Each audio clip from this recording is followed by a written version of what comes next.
বিসমিল্লাহির রহমানির রহিম। আসসালামু আলাইকুম ওয়া রাহমাতুল্লাহি ওয়া বারাকাতুহু। আমি মোহাম্মদ আমিনুল এহসান মোল্লা। আমি আপনাদের সম্মুখে আমার রচিত একটি কবিতা উপস্থাপন করতে চাই। আমার কবিতার নাম মাতৃভূমির চিত্র। আমি আজ নজরুলের ঢঙ্গাধার বই,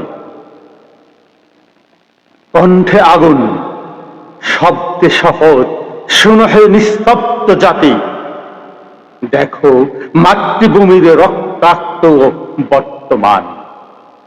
আজ আমি নজরুলের রণঢঙ্কাধার করি, কণ্ঠে আগুন, শব্দে শপথ, শুনো হে নিস্তব্ধ জাতি, দেখো মাতৃভূমির রক্তাক্ত বর্তমান।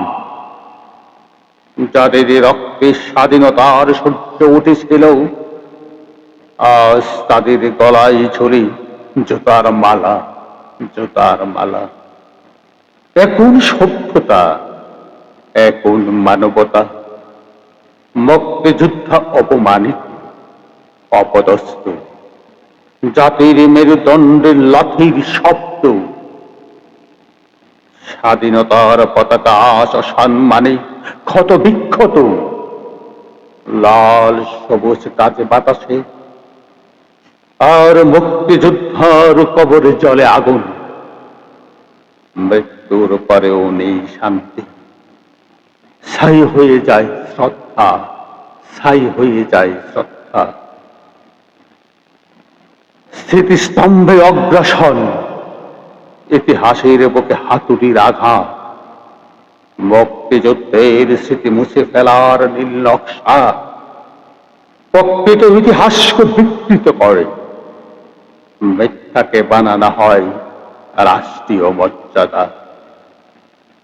উগ্রবাদের উত্থান, বিষাক্ত স্লোগানে রাজপথ ভরে, ধর্মের নামে অধর্মের চর্চা, ইমানের মুখোশে হিংসের দাম।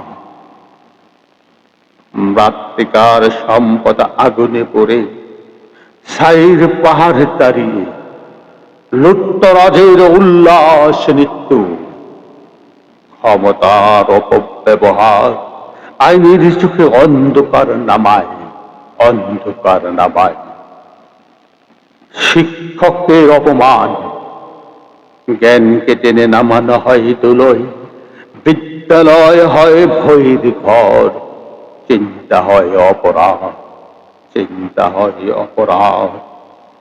গণতন্ত্রের গলা টিপে ধরা, ভোট, মত, কণ্ঠস্বর রুদ্ধ, পেশিবাদের উত্থান, কালো ছায়া ফেলে রাষ্ট্রের বুকে, চারিদিকে দেশদ্রোহীদের উত্থান, উগ্রবাদের উত্থান, মীর জাফরের চাষাবাদ, বিশ্বাসঘাতকের রক্তচক্ষু। আমি চুপ থাকি না, আমি চুপ থাকি না। আমি আগুনের ভাষায় ভরি, এই চিত্র কোনো দুর্ঘটনা নয়, এক পরিকল্পিত অন্ধকার, এক পরিকল্পিত অন্ধকার। তবু শোনো, এ মাটির শিরায় এখনো রক্ত গরম, ছাইর নিচে ঘুমায় বিদ্রোহ। আর একদিন মাতৃভূমি নিজেই উচ্চারণ করবে অগ্নিবীণার চূড়ান্ত সুর, অগ্নিবীণার চূড়ান্ত সুর। ধন্যবাদ।